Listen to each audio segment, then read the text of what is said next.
On their golden anniversary, he leapt from his wheelchair to save his first love from a fire, leaving me humiliated, heartbroken, and forgotten. I gave him 40 years. He gave me a rusted pocket watch and a curse to die without a gravestone. But when I opened my eyes again, I was 19, standing on the stage I once lost. This time I won't kneel. This time the curtain rises for me. I spent 40 years in silence. 40 years pretending that devotion was love. 40 years as a placeholder in someone else's story. My name is Vivian Carter. I once had dreams bigger than the stage I stood on. My voice trained in the ancient halls of the Rosewood Opera Guild. My movements praised for their elegance, my ambition unmarred. Then came Nathaniel Brooks. He wasn't remarkable. Not to most. But when he saved me from a charging ox cart and his legs were crushed in the process, guilt did something strange. It whispered to me, "You owe him." So I married him. Not for love. Not even out of pity. But because I believed it was what a decent person did. For 40 years I lived as Nathaniel's wife. Cook, cleaner, nursemaid. I scrubbed the floors while he sat in his wheelchair. I massaged his legs while he read the paper. I gave up my career, my passion, and my very name. The stage forgot me. And in time I forgot myself too. People called it sacrifice. I called it survival. Our golden wedding anniversary was modest. Nathaniel never liked fuss. I prepared his favorite dishes and trimmed his thinning hair while he barked corrections at me from his chair. I thought he might give me a thank you or maybe mention how we'd built a life together. But he just stared out the window silent. Then the phone rang. His former flame, Serena Vaughn, was in trouble.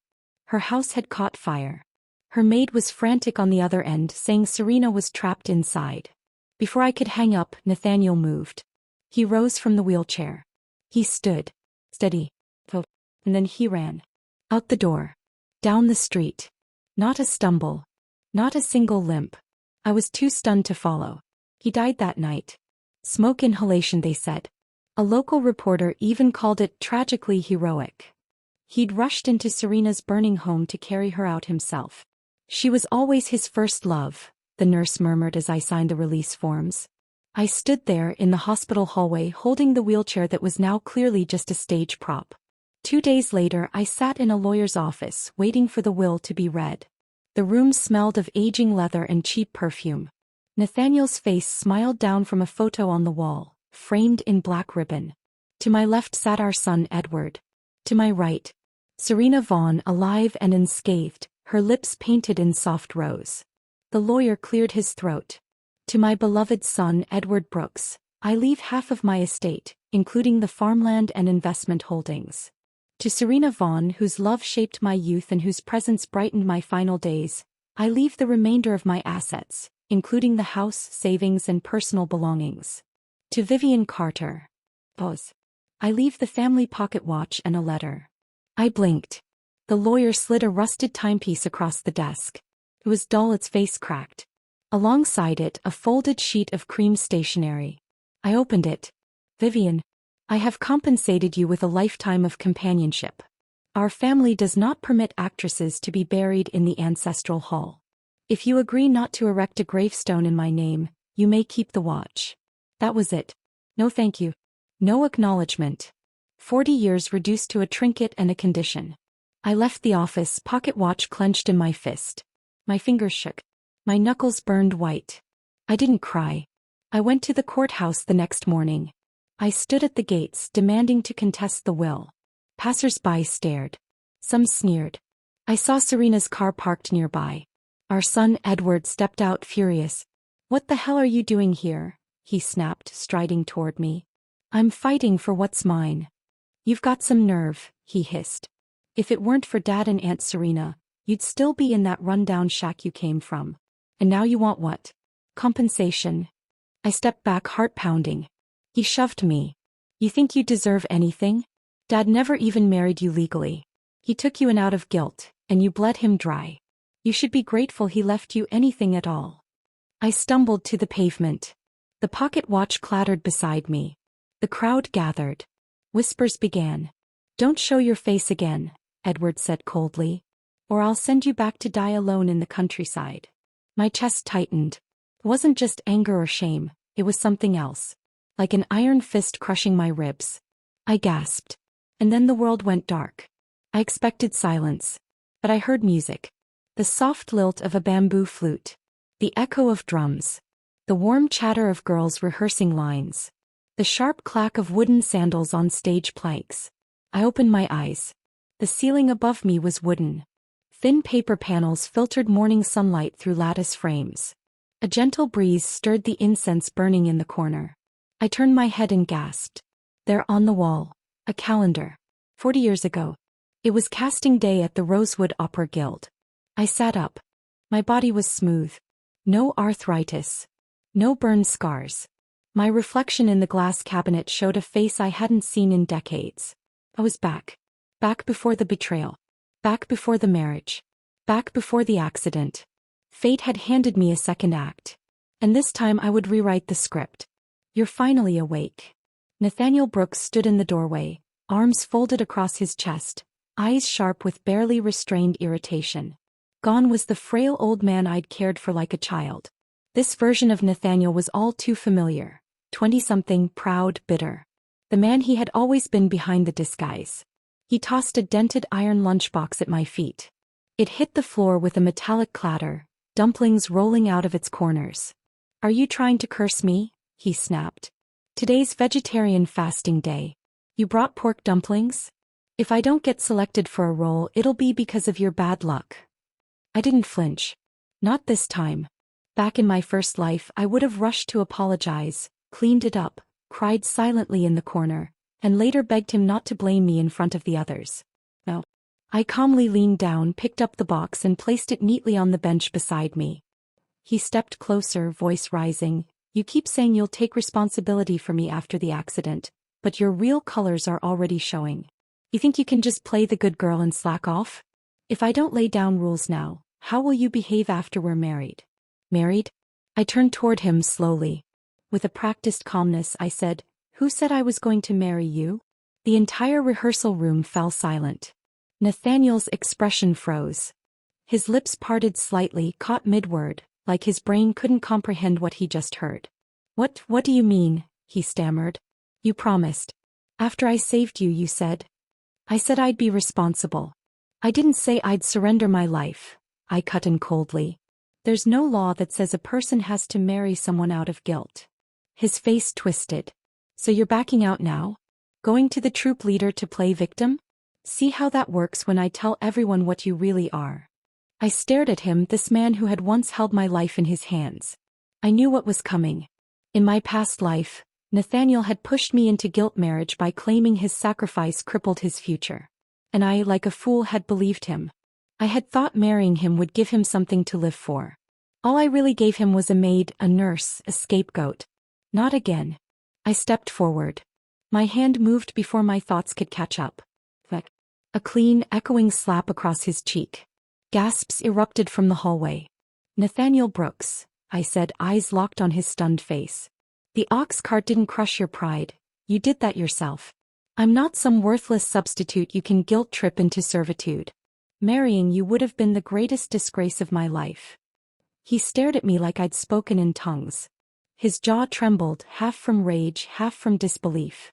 Why, you're going to regret this, he hissed. I already have, I whispered.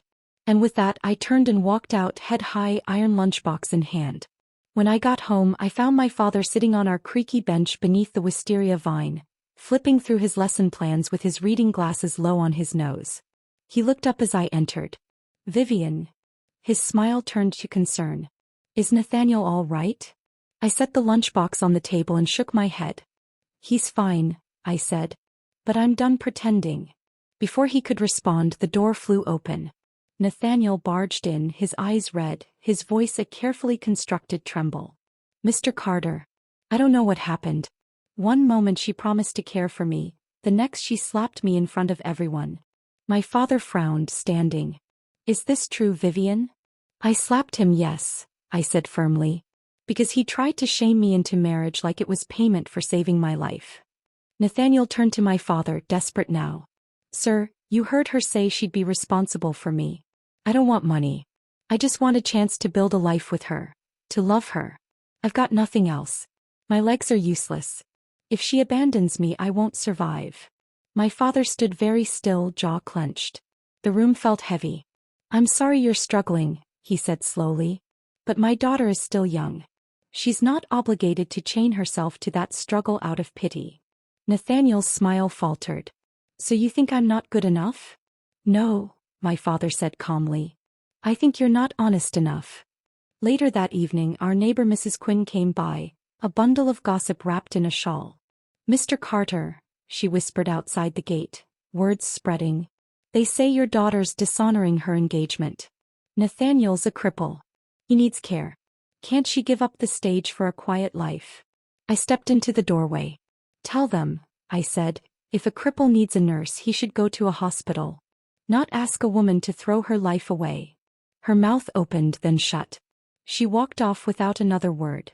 Inside, my father gave me a long look, then smiled. "You've changed." "I've just remembered who I was." The next morning I walked to the Rosewood Opera Guild with steady steps. On the casting board, my name was already slotted for the female lead. But I didn't want it. Not this time. I walked to Director Edgar Rowe's office and bowed. "Sir, I'd like to withdraw from the running for the lead." His eyes widened. "Vivian, you were our top choice. I'd like to take the supporting role instead." The virtuous woman. "But why?" he frowned. "You're capable of more." I looked him squarely in the eyes. "Because this time I want to perform for the story, not for the spotlight." He studied me for a long moment, then nodded. "Very well. I'll approve the change. But don't disappear. Talent like yours doesn't come often." As I left, I felt the weight lift from my shoulders. For the first time in 40 years, I wasn't walking a path chosen for me. I was choosing it. That night, Nathaniel stood outside our gate again. His voice was barely above a whisper. "Vivian, don't leave me behind." "You were never behind," I said softly. "You were always standing in front, pretending to be broken so you could trip others when they tried to move." He dropped to his knees, tears streaming. "I was afraid. I thought if I let you shine, you'd leave me." "You were right," I replied. Then I shut the gate. By now, everyone in Fairmere had heard the tale. The noble, disabled Nathaniel Brooks, betrayed by the selfish actress who'd refused to marry him. At the market, whispers chased me like shadows. On the troops' rehearsal grounds, silence followed me like a curse. They didn't say it out loud, but I saw it in their eyes. She used him. She's heartless. She owed him. No one questioned how he managed to show up at rehearsals every day with perfectly pressed robes and sharpened criticism. No one wondered how a man too weak to stand had the energy to yell at seamstresses, flirt with Serena Vaughn, or mysteriously appear wherever the casting director lingered. But I remembered. I remembered how he lied. How he walked. How he climbed stairs when no one was watching. And this time I would make them see it too. I paid a visit to a man who owed me nothing, yet stood by me anyway. Dr. Julian Blake. Technically, he was a renowned herbalist and trauma consultant from the city, but in reality he had once performed a favor for my father and stayed in touch ever since. More importantly, he was bold, clever, and didn't suffer fools. "You want me to stage a treatment?" he asked, sipping from a chipped teacup in our backyard. "Vivian, that borders on performance art." "I'd say that's fitting," I replied deadpan, "considering the patient's been acting for 4 decades. Julian chuckled. "You want spectacle?" "No," I said. "I want truth, but wrapped in drama. Something this town understands." He leaned back, hands laced behind his head. "All right then. Let's give them a show." The plan was simple. Fake a public treatment, provoke a reaction, and let Nathaniel expose himself. We announced that a miracle doctor had arrived to help poor Nate regain circulation in his legs. Naturally, the entire village gathered, not out of concern but for entertainment. By mid-afternoon, dozens stood outside the Carter family courtyard, murmuring as Julian entered in full theatrical flair, long white robes, a box of antique acupuncture tools in hand, and a calm gravitas that silenced even the loudest doubters. Nathaniel was wheeled in by a sympathetic Mrs. Quinn, wearing a shawl heavy with judgment. "I don't know if this'll help," he said humbly, "but I'm willing to try." I stood nearby, arms folded, watching every twitch in his smug expression. Julian nodded. "Let's begin." The procedure started with standard pulse checks and pressure testing. Then came the needles, Sharp, elegant slivers of steel aimed at the Yonquan acupoints in Nathaniel's feet. One by one Julian inserted them methodically. Nathaniel flinched, but only for show. His feet didn't move. His legs didn't react. He grunted in discomfort but showed no pain. "See," he said, forcing a groan. "Nothing's working. I told you I'm paralyzed." Julian removed his gloves and looked around at the crowd. "Well," he said solemnly, "the meridians are severely blocked. Acupuncture alone won't work. We'll need something stronger." He opened a porcelain jar. Inside, fat, black leeches, glistening and wriggling. The crowd gasped. Nathaniel went pale. What are those for?" he asked, voice cracking. "Blood stimulation," Julian said coolly. "I'll place them near your nostrils. They'll crawl in, reach the cranial nerve cluster and reawaken dormant pathways. Don't worry, once they're done they crawl back out." Nathaniel panicked. No, that's disgusting. You're not putting those things in my face." Julian tilted his head. "Strange. Just a moment ago you said you'd do anything to heal." Mrs. Quinn chimed in, "Don't be afraid, Nate. If you want to walk again." "I said no," he barked, gripping the arms of his wheelchair. Julian moved closer, leech in hand. "Hold him down." Two volunteers, excited by the spectacle, stepped forward. Nathaniel kicked and thrashed, screaming. The more he moved, the more evident it became. I let the moment play out. And then Julian made one final motion toward his face. Nathaniel screamed, stood up and sprinted back. Stood up. Unaided. Fast. The courtyard went silent. It was over. He realized it too late. The moment his feet hit the ground, the entire crowd saw what they had missed for years. Agility, strength, coordination. The silence broke with a collective gasp. Mrs. Quinn dropped her cane. He stood, she whispered. "He's been lying," someone shouted. "He's been walking this whole time," another yelled. The jar of leeches slipped from Julian's hands. One landed near Nathaniel's feet, another flew into the air, sailing in a perfect arc. Straight into his open mouth. Screaming erupted. Nathaniel clawed at his face, choked, fell to his knees and spat furiously onto the dirt, retching like a madman. But no one helped him. Because now they saw. They saw the man who had faked disability for sympathy. Who had manipulated kindness into servitude. Who had nearly robbed me of a lifetime. My father stepped forward, face red with fury. "You bastard," he growled, grabbing a broom. "You let my daughter waste her youth for you. You've lied to every single person in this town." Nathaniel tried to speak but only coughed. "Get out," my father shouted, swinging the broom like a weapon. "Out." He chased him through the crowd, thwacking him all the way to the main road. And for the first time in decades I saw Nathaniel Brooks run for real. Not from a fire. Not for love. But from truth. Julian leaned beside me, brushing dust off his robe. "I give that performance an 8 out of 10, he murmured. "Would have been a 10 if the leech hit him in the eye." I let out a quiet laugh, the first real one in a long time. "Thank you," I said softly. He glanced at me. "If he comes back, just let me know. I've got a jar full of his worst nightmares." The next day I returned to rehearsal. Everyone looked at me differently. Not with pity. Not with suspicion. But with quiet respect. When I stepped into my position as the virtuous woman in the stage lineup, no one protested. Later, someone left a thermos of chrysanthemum tea by my bag. No note. But I knew. The tide was turning. I hadn't even stepped on stage yet. But I had already begun reclaiming the audience. When the applause fades, only silence remains. And in that silence people talk. They murmured after the leech incident. The gossip that once branded me as heartless flipped overnight. Now I was the poor girl who had been tricked. The girl who had slapped her fake disabled suitor into karma.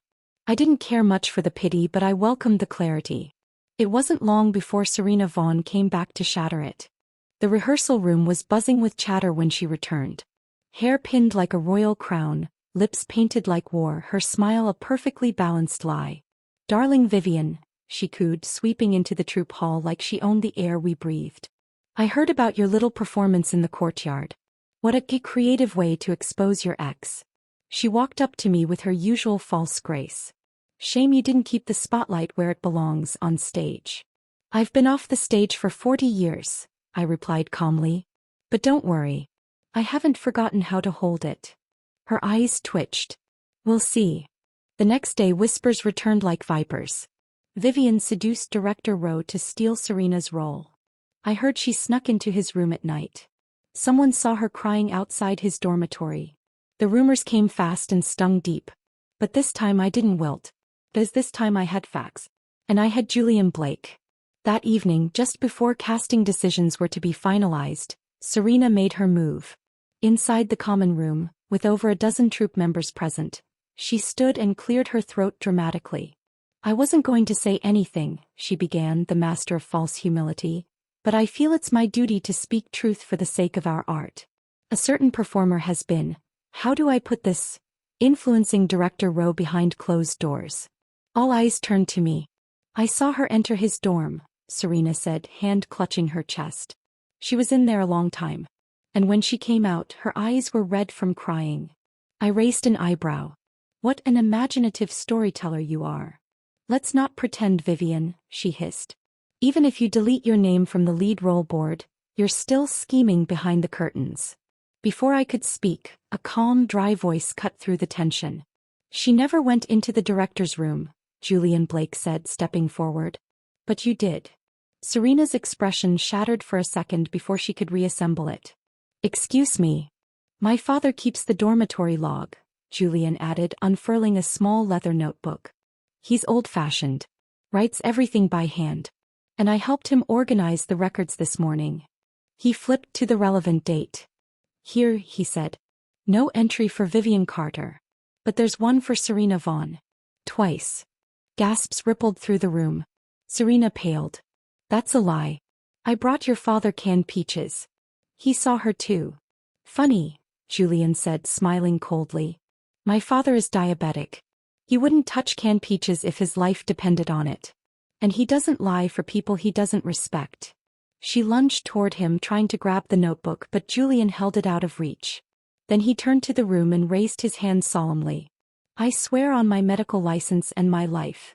Vivian Carter did not visit the director's room. Serena Vaughn did. Repeatedly. The silence that followed was heavier than any applause I'd ever received on stage.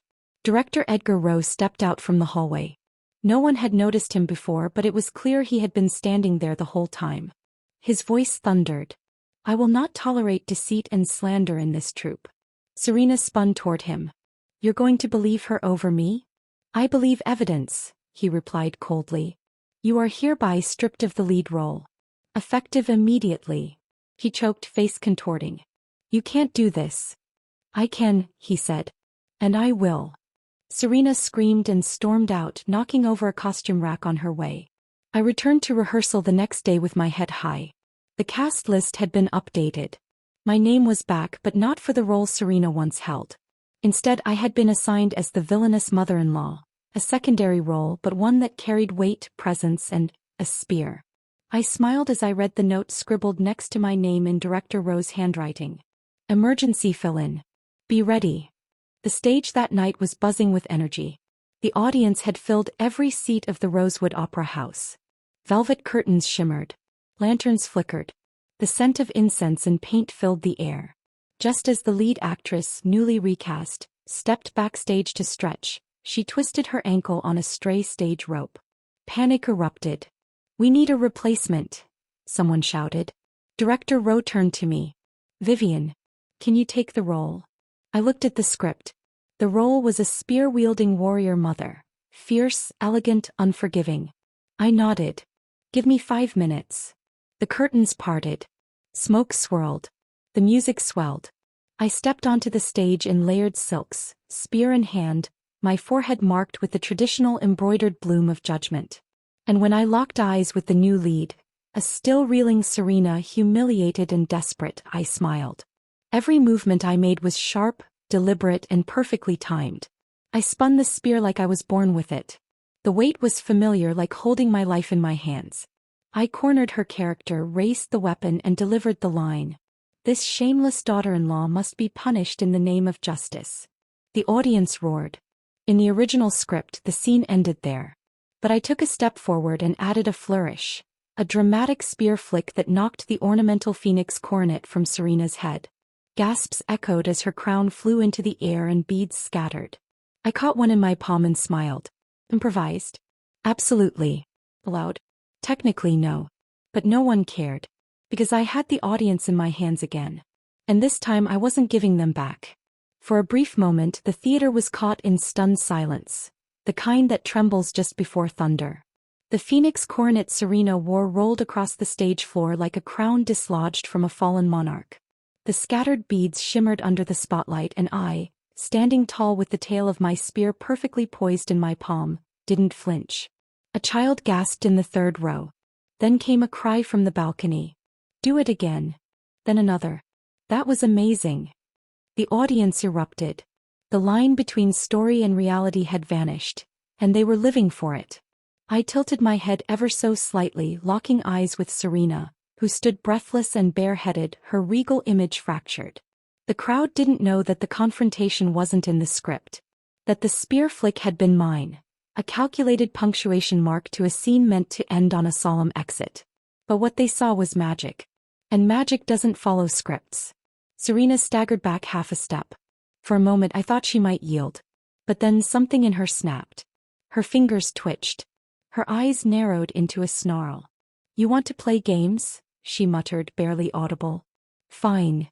In a movement too fast for the stage's usual grace, she darted to the prop corner and yanked up the stage cleaver. A wooden blade dulled at the edges but still dangerous when wielded with rage. My hands tightened around my red spear. The lights bathed us in golden glow. The drums slowed, the strings tensed. You're using the stage to settle personal grudges? Then let's settle it. Serena shouted, lunging. She swung the cleaver at my head, a wide, clumsy arc meant to intimidate. I ducked and countered with a low spin, letting my spear guide the motion. The crowd gasped, believing it all part of the show. But this wasn't art anymore. This was war. Every blow she sent I parried, staying in character, never breaking form, my chin raised and back straight.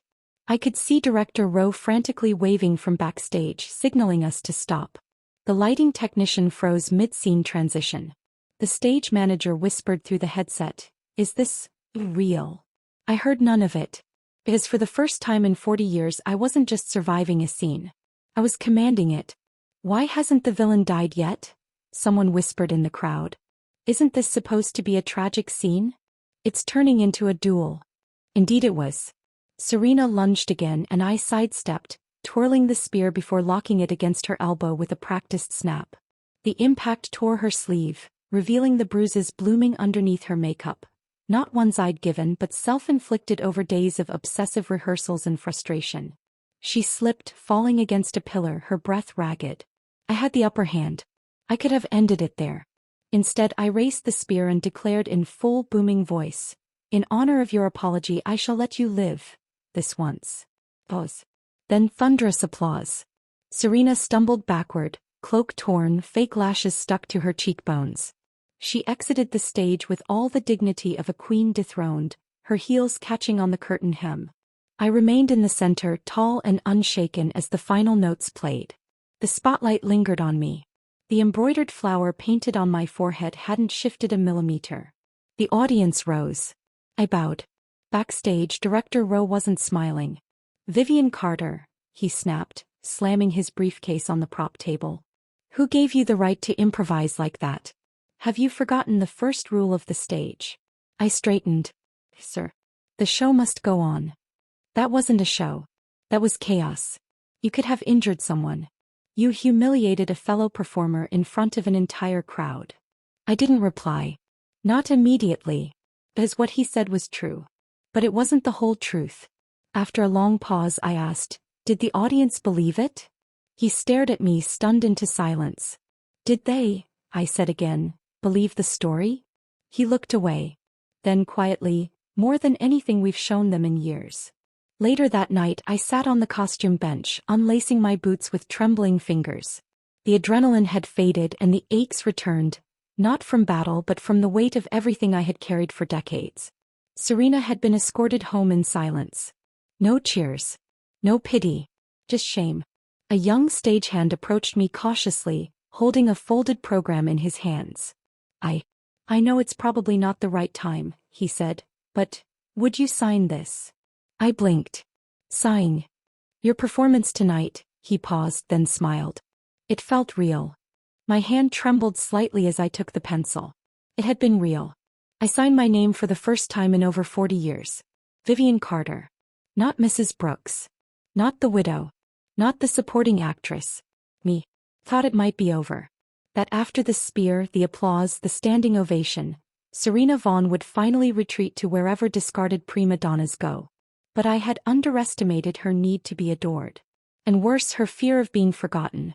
3 days after the performance, as I arrived at the Rosewood Opera Guild for rehearsals, I noticed the whispers again.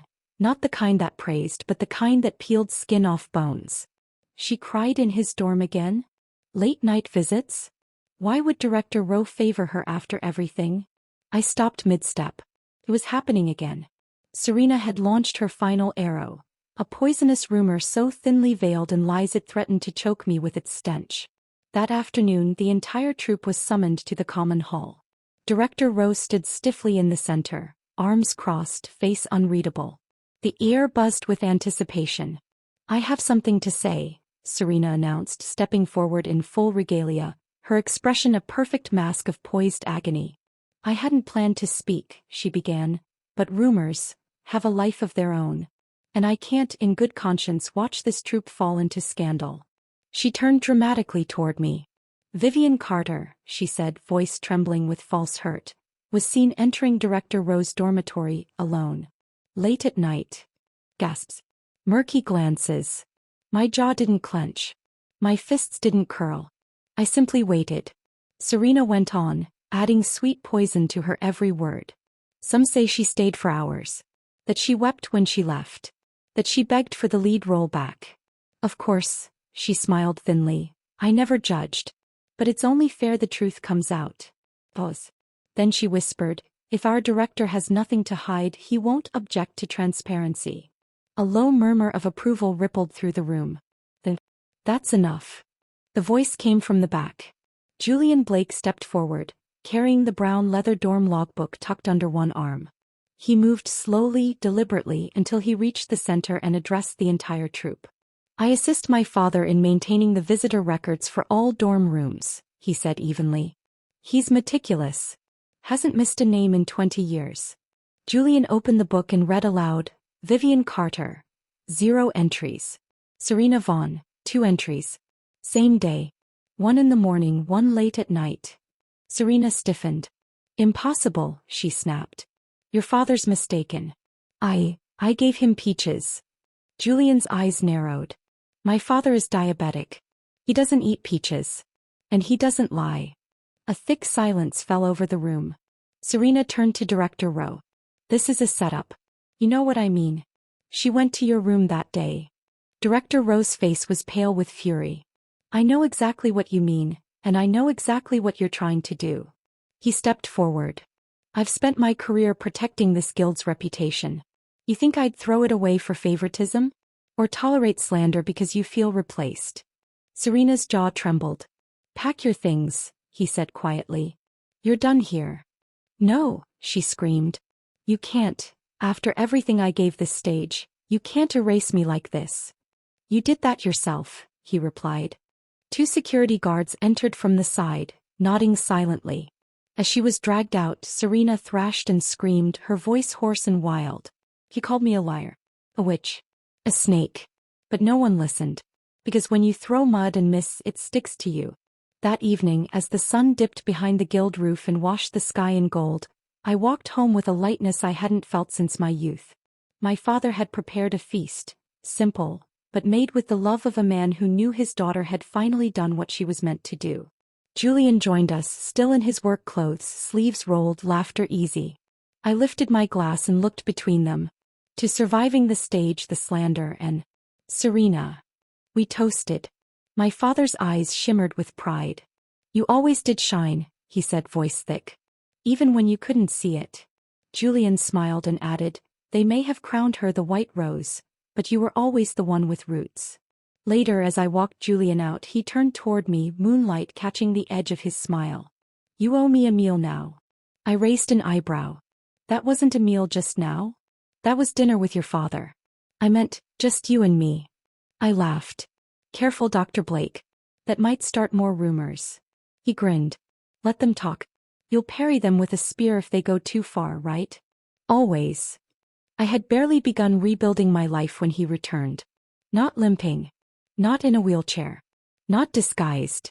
Nathaniel Brooks, the man who had once faked paralysis for 40 years, stood at my doorstep in broad daylight holding a small bouquet of wilting roses. Vivian, he said softly as though he still had the right to speak my name, I admit it. I was wrong. His voice trembled. His eyes glistened with manufactured sincerity. I deceived you, he said. But I did it because I wanted to be close to you, because I didn't think I deserved your love otherwise. I stared at the bouquet, limp stems held together with shaking fingers. As if he thought all he'd destroyed could be glued back together with apologies and second-hand flowers. I was weak, he continued, stepping closer. But I never stopped caring. As for Serena, she meant nothing.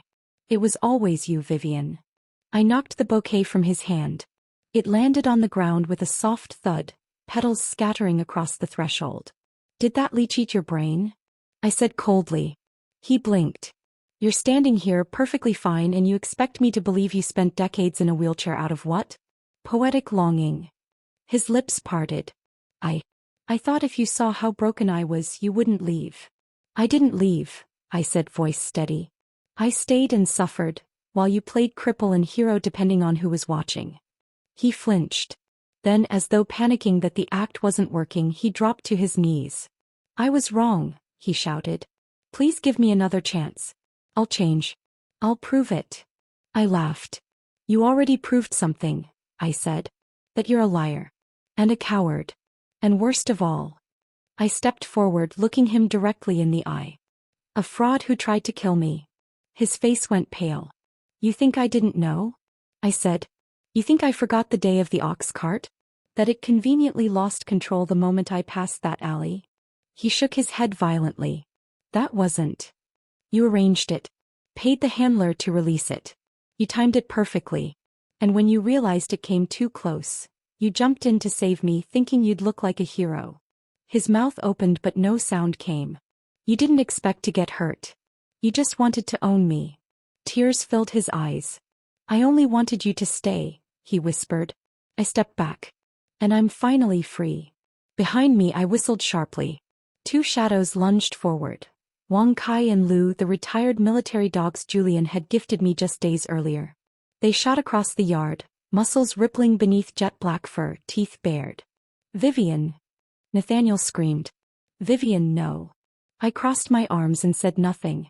The dogs didn't bite, not unless I gave the command, but they surrounded him, growling low, snapping their jaws close to his heels, driving him into the dirt. Back. I finally called.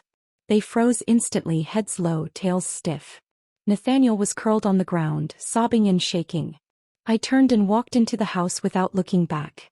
The next morning, when my father stepped out into the yard, he found bloodstains and a shredded shirt at the gate. I told him what had happened. He listened in silence, then calmly rolled up his sleeves. That bastard had the nerve to come back again, he said. That's it. I'm going straight to his family's ancestral hall. We may not start trouble, but we don't run from it. He stormed out, broomstick in hand. He came back within 30 minutes. Humming. 2 beef bones in a paper wrap swung from his wrist. I raised an eyebrow. Didn't feel like picking a fight after all? He snorted. Didn't need to. Word got out before I arrived. That little snake tried to jump a ditch running from the dogs and fell off the bridge. Broke his leg. I blinked. My father grinned. When I reached their family hall, the village chief was already there asking for donations for surgery. He bit into a beef bone like it was victory. Let's see who dares lay a finger on my daughter again, he said. Now go boil this with ginger. You need strength. The curtain hasn't fallen yet. I did as he asked. And while the broth simmered, I lit a single candle in front of my old dressing mirror. It reflected not the girl I once was, frightened, eager to please, but a woman made of scars, grace, and steel. That night, under the glow of fireflies and the hush of summer air, I made a vow. This time I wouldn't just reclaim my place on stage. I'd make sure no one I loved ever had to kneel again. The weeks that followed Nathaniel's downfall moved swiftly. Word of his accidental confession spread like wildfire. The same villagers who once pitied him now crossed the road to avoid him. The bridge incident, the one that left him truly crippled, became poetic justice, if not a punchline at every tea stall. He was last seen being carted to a second-rate clinic outside town, screaming at a nurse about weak broth and harder pillows. Serena, on the other hand, had gone eerily quiet. After being blacklisted from Rosewood, she vanished into obscurity. I heard she'd auditioned for a traveling troupe, but her name had lost its shine. I didn't chase rumors. I didn't need to. Because for once the gossip wasn't about me, it was about my talent. Director Rowe called me into his office a few days after my replacement performance. "This came for you," he said, handing me a wax-sealed envelope. I broke the seal and read the letter twice. The National Opera delegation had sent a formal invitation. Me, Vivian Carter, to perform in the upcoming centennial performance at the Imperial Hall. I would play Madame Yu, a legend of the North, in the final act of the grand program. A role only entrusted to actresses of exceptional skill and grit. I clutched the letter to my chest, my hands shaking. Not from nerves. From validation. I told my father that evening over dinner. He looked up from his soup, smiled, and said simply, "I told you. You were born for the stage." Julian was there too. He'd taken to stopping by more often, bringing medicinal herbs, snacks, or just excuses to talk. My father no longer pretended not to notice. "You know," Julian said, tapping his chopsticks against his bowl, "you still owe me that meal." "I fed you pork dumplings," I replied. "That was survival food. I meant something fancier." "Be careful, Dr. Blake," I teased. "You're starting to sound like a suitor." He smiled, a slow, quiet curve of the lips. "If I am," he said, "you'll know." On the day of the Imperial Hall performance, I arrived early. The backstage was chaos. Makeup artists shouting, costumes being stitched on the fly, gongs testing volume. I stood in the center of it all, still, composed, laced into layers of embroidered silk. The red spear rested against the wall beside me. Same spear from that improvised night on the Rosewood stage. I had asked to carry it again. Not for combat, but for memory. It was the weapon I held when I reclaimed my voice. When I stepped on stage, thousands of eyes turned toward me. The lights. The hush. The vibration in the floor. I moved with precision. Every sweep of my sleeve, every tilt of my head, every note from my mouth. It all danced with confidence. But it wasn't just performance. It was declaration. That I had not been erased. That I had risen not despite betrayal, but because of it. That no man, no rumor, no tradition had broken me. As the final line left my lips, I raised my red spear high and let the silk hem of my robe catch the wind. The hall thundered with applause. Roses rained from the balcony. And as the curtain fell, I didn't bow with humility. I bowed with ownership. Backstage, Julian was waiting in the hallway, leaning casually against a support beam. "How'd I do?" I asked, sweat still clinging to my back. "On a scale of 1 to 10, he said. "You shattered it." I smiled. "Is that a medical opinion or a personal one?" "Both." He stepped closer and for a moment we just stood there, in the quiet aftermath of glory, the air between us soft and full of possibilities. He didn't reach for my hand. He didn't make grand promises. But he stayed. And sometimes that's everything. That night as I rode the train home, the pocket watch Nathaniel once gave me clinked softly in my bag. I hadn't thrown it away. Not out of sentiment, but as a reminder of how small men can be, and how strong women become when they stop shrinking. Back home, my father had left the porch light on. Dinner was waiting. Hot, simple, familiar. I sat down, washed the makeup from my face, tied my hair back, and looked in the mirror. I didn't see the girl who was expelled from the Opera Guild all those years ago. I didn't see the woman who knelt beside a wheelchair for 40 years. I saw Vivian Carter, daughter of a village teacher, woman of the stage, survivor, warrior. The end.